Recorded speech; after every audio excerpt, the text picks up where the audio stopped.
Doctor ইউনূসের পাশে সেই তৃতীয় ব্যক্তি কেন মঞ্চে উঠেছিল?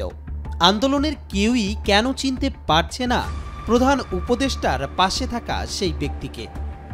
আসলে কোন উদ্দেশ্যে মঞ্চে উঠেছিলেন তিনি? এ নিয়ে নেটিজনদের মাঝে চলছে নানা আলোচনা সমালোচনা।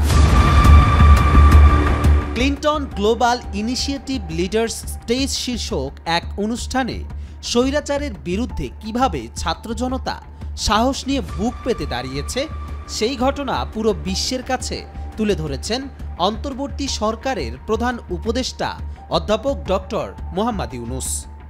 ডক্টর ইউনূসের আহ্বানে বৈষম্য বিরোধী ছাত্র আন্দোলনের নেতা এবং তার বিশেষ সহকারী ঢাকা বিশ্ববিদ্যালয়ের শিক্ষার্থী মাহফুজ আলম, ব্র্যাক বিশ্ববিদ্যালয়ের শিক্ষার্থী আয়েশা সিদ্দিকা তিথি এবং আরও একজন তরুণ মঞ্চে ওঠেন। এই তিনজনের মধ্যে প্রধান উপদেষ্টা তার বিশেষ সহকারী মাহফুজ আলমকে বৈষম্য বিরোধী ছাত্র জনতার আন্দোলন ও সরকার পতনের মাস্টার মাইন্ড হিসেবে পরিচয় করিয়ে দেন। স্টেজে থাকা অন্য দুজন হলেন ব্র্যাক বিশ্ববিদ্যালয়ের শিক্ষার্থী আয়েশা সিদ্দিকা তিথি এবং হাইড্রোকো প্লাসের প্রতিষ্ঠাতা প্রধান নির্বাহী কর্মকর্তা জাহিন রাজিন।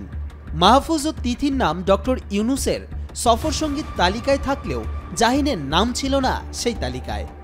এর মধ্যে জাহিন রাজিনের আন্দোলনের সংশ্লিষ্টতা নিয়ে সামাজিক যোগাযোগ মাধ্যমে প্রশ্ন উঠেছে। এরপর স্টেজে ওঠা তৃতীয় ব্যক্তি অনুপ্রবেশকারী, তিনি আমাদের কেউ নন বলে ফেসবুকে একটি পোস্ট করেন মাহফুজ। আসলে কে এই জাহিন রাজিন? চলুন তার পরিচয় জানা যাক। হুট করে স্টেজে ওঠা তৃতীয় এই ব্যক্তি সম্পর্কে প্রবাসী অনুসন্ধানী সাংবাদিক জুলকারনাইন সায়ের সামি তার ফেসবুকে লিখেছেন, আওয়ামী সমর্থক ব্যবসায়ী রবিনটেক্স গ্রুপের মালিক আবুল খায়ের মোহাম্মদ সাখাওয়াতের ছেলে জাহিন রোহান রাজিনকে ডক্টর মোহাম্মদ ইউনূস বিশ্ব দরবারে সমন্বয়ক হিসেবে পরিচয় করিয়ে দেওয়ার সময় বেশ অবাকই হয়েছিলাম।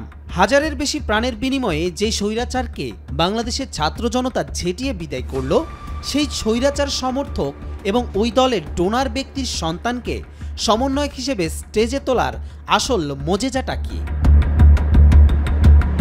কবির চৌধুরী জয়, মাই টিভি।